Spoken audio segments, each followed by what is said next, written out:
piano casa in materia urbanistica non è sopportata da alcuna idea progettuale, è del tutto marginale il ruolo degli enti locali, tanto che in Consiglio regionale c'è stata una notevole battaglia da parte delle forze politiche che hanno approvato la legge 13 in sede di per introdurre, per dare un potere agli enti locali di intervenire all'interno del piano casa.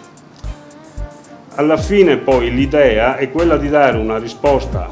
l'idea che regge un po' tutto il piano casa è quella di dare una risposta semplice e veloce a problemi tutto sommato, virgolette, modesti. Questi che possono essere visti come pregi e difetti assieme non tengono conto tuttavia, e qui è sicuramente uno dei limiti del piano casa, non tengono conto della diversità del Veneto,